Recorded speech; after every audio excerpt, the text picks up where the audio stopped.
2 हफ्ते पहले गौतम अडानी दुनिया के अमीरों की लिस्ट में 3 नंबर पर थे और अब वो पहले के 10 में भी नहीं है। उनकी कंपनीज के मार्केट वैल्यू में तकरीबन 8 लाख करोड़ रुपए से भी ज्यादा का घाटा हुआ है और अभी भी उसके भाव गिरते जा रहे हैं। और इस सब की शुरुआत कब हुई? तब हुई जब एक अमेरिकी इन्वेस्टमेंट फर्म जिसका नाम है हिंडनबर्ग रिसर्च ने अडानी ग्रुप पर गंभीर फ्रॉड के कई सारे आरोप लगाए। गौतम अडानी ने कहा कि यह रिपोर्ट बिल्कुल बेबुनियाद है और सारे आरोपों को अस्वीकार किया।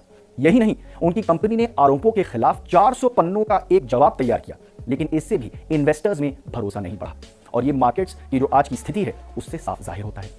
मार्केट्स में जो अनिश्चितता फैली हुई है और इतनी है कि बुधवार को गौतम अडानी ने कहा कि उसकी कंपनी 20,000 करोड़ रुपए इन्वेस्टर्स को वापस करेगी जो कि उन्होंने शेयर सेल से प्राप्त किए थे। अब इससे काफी धक्का लगा कंपनी को, क्योंकि पैसों की जरूरत से ज्यादा शेयर सेल से इन्वेस्टर्स को एक संकेत जाता क्या कि उनका अडानी ग्रुप पर अभी भी भरोसा कायम है, बरकरार है। लेकिन ऐसा नहीं हुआ। गौतम अडानी ने खुद एक वीडियो बनाया जिसमें उन्होंने फिर इन्वेस्टर्स को आश्वस्त किया, काफी भरोसा दिलाने की कोशिश करी कि सब ठीक है, कंपनी की सेहत भी ठीक है और अभी भी पैसे आ रहे हैं। अडानी ग्रुप कई क्षेत्रों में फैला हुआ है, जैसे कि एयरपोर्ट्स, पोर्ट्स, रिन्यूएबल एनर्जी, तेल, और उन्होंने हिंदुस्तान में ही नहीं लेकिन बाहर भी बड़े बड़े इंफ्रास्ट्रक्चर प्रोजेक्ट्स की कई शुरुआत करी है।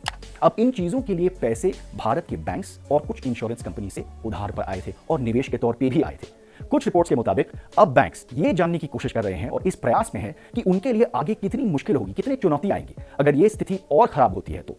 अब आगे 2 चीजें हो सकती हैं। कुछ विशेषज्ञों का कहना है कि ये कुछ समय की बात है और गौतम अडानी इस पूरे मुश्किल से, इस पूरे परिस्थिति से आसानी से बाहर आ जाएंगे, और कुछ दूसरे विशेषज्ञों का कहना है कि उधार इतना ज्यादा है और इन्वेस्टर्स के भरोसे के बगैर वो पैसे कहां से बनाएंगे, कहां से रेज करेंगे फंड्स। अब ये सिर्फ बिजनेस की कहानी नहीं रही, अब इसमें राजनीति भी नजर आ रही है। बृहस्पति को संसद में भी विपक्षी दलों ने इसको लेकर खूब हंगामा किया और अभी भी कर रहे हैं और एक विस्तार में जांच की मांग करी है। एक जेपीसी बैठाने की भी बात करी जा रही है और सरकार से जवाब मांगा है, लेकिन सरकार अभी भी चुप है। भारतीय चुनाव सिर्फ 1 साल दूर है और सरकार के खिलाफ बोलने वाली पार्टियों को एक मौका नजर आ रहा है, क्योंकि उन्होंने हमेशा गौतम अडानी और प्रधानमंत्री नरेंद्र मोदी के रिश्ते पर कई सवाल खड़े किए हैं और आरोप लगाए हैं कि अडानी साहब का विकास सिर्फ इस नजदीकी रिश्ते की वजह से हुआ है। ऐसे आरोप जिनको हमेशा दोनों गौतम अडानी ने और भारतीय जनता पार्टी ने भी बिल्कुल बेबुनियाद बताया है। अगर अडानी का दुनिया में सबसे अमीर व्यक्तियों में से एक बनना हमेशा से एक बहुत बड़ी खबर रही है, तो अब उनकी स्थिति भी बड़ी खबर ही बनी रहेगी।